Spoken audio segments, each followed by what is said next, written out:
ఓం నమ శివాయ శ్రీమాత్రే నమ. మిత్రులకి శ్రీభిలాషులకి అలాగే నన్ను ఇంతగా ఆదరిస్తున్న యూట్యూబ్ పరీక్షలందరికీ కూడా పేరు పేరు ధన్యవాదాలు. మిత్రులరా, మీ అందరికీ కూడా ఆ పరాదేవత ఎల్లవెల్లలా మీతో ఉండి మీ మనోవాంఛ నెరవేర్చాలని మనస్ఫూర్తిగా కోరుకుంటున్నాను. చాలామంది మిత్రులు మెయిల్స్లోను కామెంట్స్లోనూ గురువు గారు, మనం రోజు తీసుకునే ఆహారం పాయింట్ ఆఫ్ వ్యూలో ఎలాంటి జాగ్రత్తలు తీసుకుంటే అదృష్టం కలిసి వస్తుంది, ఎలాంటి పదార్థాల్లో ఆహారం తీసుకోవాలి, మనం తెలిసి కానీ తెలియక కానీ ఏదైనా తప్పులు చేస్తూ ఉంటాం కదా, ఆ తప్పుల నుంచి ఎలా బయటపడాలి అని చాలామంది అడగడం జరిగింది. వారందరి కోసం ఈ రోజున మీకు ఎలాంటి పదార్థాలతో ఆహారం తీసుకుంటే ఎలాంటి ఫలితాలు కలుగుతాయి, అలాగే మన పెద్దలు చెప్పింది ఏంటో మనం ఈరోజు పూర్తిగా వివరంగా తెలుసుకుందాం. అలాగే మీకు ఈ వీడియో నచ్చినట్లయితే లైక్ చేయండి, నా ఛానల్ని సబ్స్క్రైబ్ చేసుకోండి, పక్కనే ఉన్న గంట సింబల్ యాక్టివేట్ చేసుకోండి, 10 మంది మిత్రులకి షేర్ చేయండి. అలాగే చాలామంది మిత్రులు అనేక రకాల సమస్యలు గురించి అడుగుతూ ఉన్నారు. మీరు నా వీడియోస్లోకి వెళ్ళండి, మీరు ఏదైతే ఆచరించగలుగుతారో దాన్ని మాత్రం ప్రయత్నించేయండి. సమయము, పదార్థము, అలాగే మీరు మీ మనసుకు ప్రేరణ కలిగినప్పుడు మాత్రమే ప్రయత్నించేయండి. ఎందుకంటే ప్రాకృతికమైన పదార్థాలు మనలో ఉండే విశ్వాసాన్ని, మనలో ఉన్న కోరికని బలంగా మనం భగవంతుడికి నివేదన చేసినప్పుడు ఫలితం అనేది వస్తుంది. ఈరోజు ఉపాయంలో ఎలాంటి పదార్థాలు మనం ఆహారంగా తీసుకున్నప్పుడు ఆకుల్లోనూ ప్లేట్లోనూ ఇలా తీసుకుంటూ ఉంటాం. మన పూర్వీకులు మనకేం చెప్పారో ఒక చిన్న విషయాన్ని మీకు తెలియచేస్తాను. మనం అందరికీ తెలుసు, మన ఇంట్లో కానీ దేవాలయాల్లో కానీ అరటి ఆకులు భోజనం పెడుతూ ఉంటారు. దేవుడికి కొన్ని నైవేద్యం కొన్ని గుళ్ళలో అరటి ఆకులు పెడుతూ ఉంటారు. కొన్ని గుళ్ళల్లో ఇస్తరాకులతో చేసిన గిన్నెలు ఉంటాయి, వాటిలో పెడుతూ ఉంటారు. కానీ మన ఇంట్లో మనం ఎప్పుడైనా సరే అన్నాన్ని నెలకొక్కసారైనా సరే అరటి ఆకులో తినడానికి ప్రయత్నం చేయాలి. ఎందుకంటే అరటి ఆకులో విశేషమైన ఆరోగ్యాన్ని కలిగించే గుణం ఉంటుంది. మనం అరటి చెట్టు గురించి చాలా వీడియోలు చెప్పుకున్నాం. లక్ష్మీకారకం, అలాగే గురుబలం పెరగడానికి మనకి అద్భుతమైన శక్తినిస్తుంది. చాలామంది అరటి ఆకుల్లో పూర్వం రోజుల్లో అరటి ఆకుల్లో భోజనాన్ని ఎందుకు సేవించేవారంటే, ఎవరైనా సరే మనకి విషాన్ని కనుక ఆహారంలో కలిపి పెడితే అరటి ఆకులో భోజనం చేస్తే అది విషమా కాదో తెలుస్తుంది. ఒకవేళ కనుక విషం ఏదన్నా విష పదార్థం కలిసి ఉంటే అరటి ఆకులో కనుక విష పదార్థం అంటే తినే పదార్థంలో కలిసి ఉంటే అరిటాకు పూర్తిగా నల్లగా మారిపోతుంది. అందువల్ల పూర్వీకులు మనకి అరటి ఆకులో భోజనం పెట్టినప్పుడు ఆ విషయం తెలిసేది. అలాగే అనేక రకాలైన పోషకాలు మనం తీసుకునే ఆహారంలోకి అరిటాకు ద్వారా వస్తాయి. అలాగే అరిటాకులో భోజనం చేయడం వల్ల పదార్థానికి మంచి రుచి కలుగుతుంది. చాలామంది ఏమంటారంటే, మనం ఇప్పుడు దొరకడం లేదు కదండి అంటారు. మన ఇంటి దగ్గర పెరడు ఉంటే అరటి మొక్క పెట్టుకుంటే నెలకొక్కసారి మనం అరటి ఆకులో భోజనం చేయవచ్చు. అలాగే ఇంటికి వచ్చిన అతిథులకు ఎవరికైనా సరే వివాహాల్లో కొన్ని ప్రాంతాల్లో పెడుతూ ఉన్నారు. ఇప్పుడు అన్ని పేపర్ ప్లేట్స్ వచ్చాయి. అరటి ఆకులో భోజనం పెడితే అదృష్టం కూడా కలిసి వస్తుందని శాస్త్రం చెప్తుంది. అందుకని ఇంటికి ఎవరైనా అతిథులు వచ్చినప్పుడు మన మనసులో ఉన్న అంటే అతిథి మనసులో ఉన్న అనుమానాలు అలాంటివి రాకుండా ఉండడం కోసం పూర్వంలో అరటి ఆకులు భోజనం పెట్టేవారు. అంటే ఏదైనా ప్రయోగాలు కానీ విష పదార్థాలు కానీ ఇలాంటి కలిపి పెట్టారేమో అన్న అనుమానాలు రాకుండా ఉండడానికి కూడా పెట్టేవారు. అలాగే మీకు అరటి ఆకులు భోజనం చేయటం వల్ల ఆకలి పెరుగుతుంది. అలాగే చాలా గొప్ప విషయం ఏంటంటే ఆరోగ్యవంతులు అవుతారు అరటి ఆకులు భోజనం చేయడం వల్ల. అందుకని నేను నెలకొక్కసారైనా అరటి ఆకులో భోజనం చేయవచ్చు. అలాగే ఇంకా మిగతా ఆకుల గురించి చెప్తాను. తామరాకులు, మనం లోటస్ అంటాం కదా, గ్రామీణ ప్రాంతాల్లో చెరువులు దొరుకుతూ ఉంటాయి. ఎవరైతే తామర ఆకులో కనుక భోజనం చేస్తారో దాంట్లో పరమాన్నం తింటే లక్ష్మి విశేషంగా కలిసి వస్తుంది. అలాగే మామూలు భోజనం చేసినా సరే మీకు సాక్షాత్తు లక్ష్మీ అమ్మవారు మీకు మీ ఇంట్లో ఎప్పుడు ఉంటుందని శాస్త్రం చెప్తుంది. తామరాకు కాకుండా కలివే ఆకులు కూడా ఉంటాయి. తామరాకులో మాత్రమే తినండి, కలివే ఆకులు కాదు. కలివే పూలు అంటారు కదా, వాటిలో కాదు. తామర పువ్వులు ఏదైతే ఉంటాయో తామరాకులు ఖచ్చితంగా నెలకొకసారి ప్రయత్నించేయండి. లక్ష్మీదేవి కటాక్షం ఖచ్చితంగా కలుగుతుంది. ఎందుకంటే నేను రోజు చేయమని చెప్పడం లేదు, అవకాశం ఉంటే రోజు చేయవచ్చు, కానీ నెలకొకసారైనా ప్రయత్నించండి. అలాగే తెలిసి కానీ తెలియక కానీ మనం బాదంకాయలు దొరుకుతాయి, బాదం ఆకులు ఉంటాయి. కొన్ని ప్రాంతాల్లో పులిహోరలు కానీ ఇలాంటి దేవుడి నైవేద్యాలు కూడా బాదం ఆకులు పెడుతూ ఉంటారు. అలాగే బాదం ఆకులు ఇస్తరుల కుట్టు కూడా భోజనం చేస్తూ ఉంటారు. అలా బాదం ఆకులో కనుక ఎవరైనా సరే భోజనం చేస్తే వారి హృదయం చాలా కఠినంగా తయారవుతుంది, వాళ్ళు కఠిన మనసులుగా ఉంటారని శాస్త్రం చెప్తుంది. అలాగే మనం టేకి ఆకు, టేకి కలపగా వాడుతూ ఉంటాం. అలాగే టేకి ఆకులో కనుక మనం భోజనం చేస్తే జ్యోతిష్యము, భూత భవిష్యత్ వర్తమాన కాలాల గురించి మనం తెలుసుకోగలిగే జ్ఞానం కలుగుతుంది. చిత్రంగా అనిపించవచ్చు.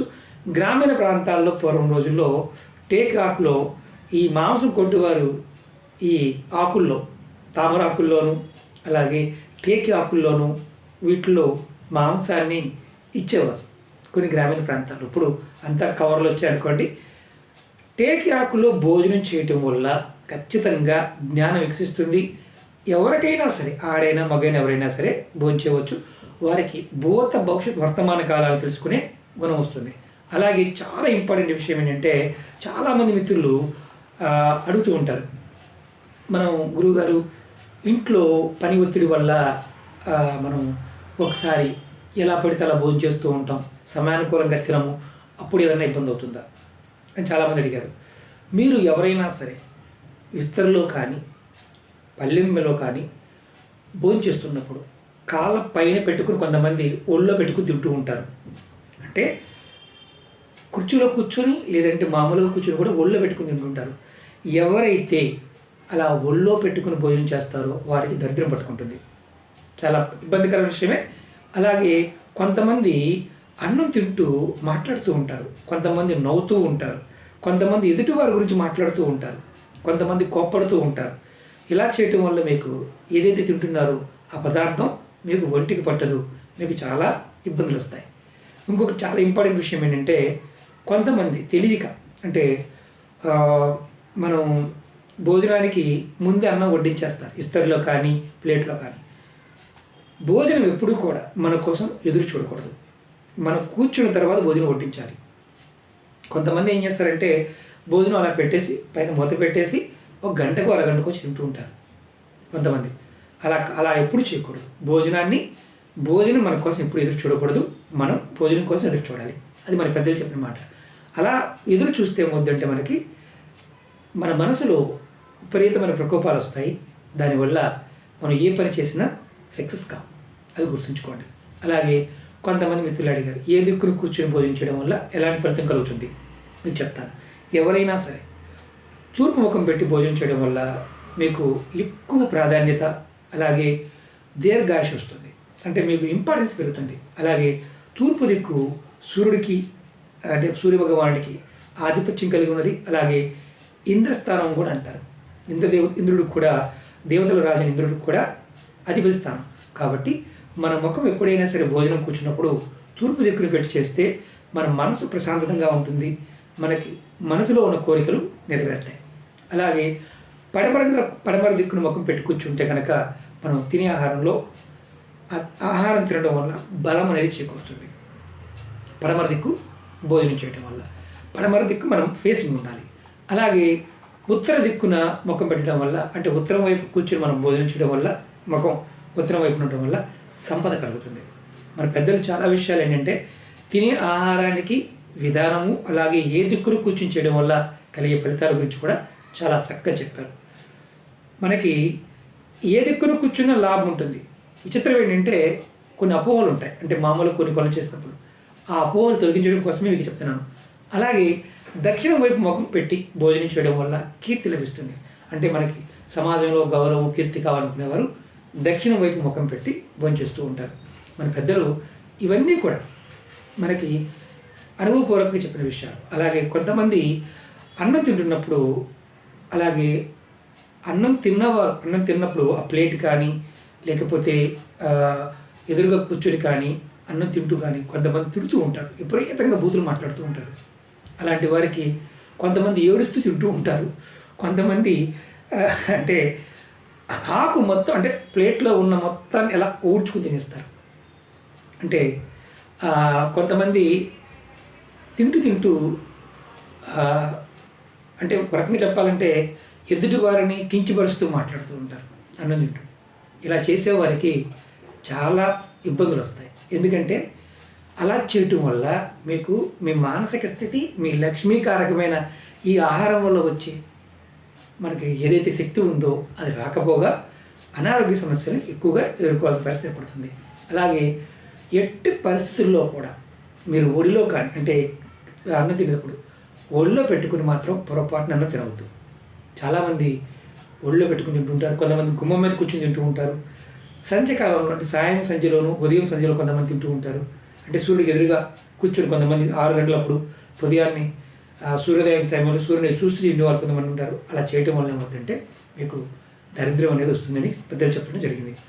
మీరు గుర్తుంచుకోండి, భోజనం చేస్తున్నప్పుడు నవ్వటం కానీ, తిట్టడం కానీ, గేలి చేయటం కానీ ఇలాంటివి మాత్రం పొరపాటున ఎప్పుడూ చేయవద్దు.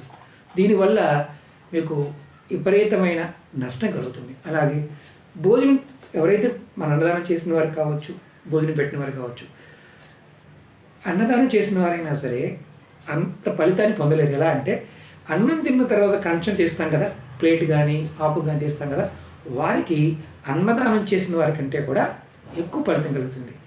ఇవి మన పెద్దలు మనకు చెప్పిన విషయం. అన్నం పరబ్రహ్మ స్వరూపం. మీరు అన్నం తింటున్నప్పుడు మీరు మీ ఇష్టదైవాన్ని, మీ కులదైవాన్ని మనసులో తలుచుకొని ఆ అన్నాన్ని సమర్పిస్తున్నాను, అమ్మ నీకే సమర్పిస్తున్నాను స్వీకరించండి. అన్నం తింటున్నప్పుడు మాట్లాడద్దు. మాట్లాడకుండా మీరు ఏ పదార్థమైనా స్వీకరించండి. ఖచ్చితంగా అద్భుతమైన ఫలితాలు కలుగుతాయి. ఐశ్వర్యం కలుగుతుంది, అదృష్టం కలుగుతుంది, శత్రువుల నుంచి రక్షణ కలుగుతుంది.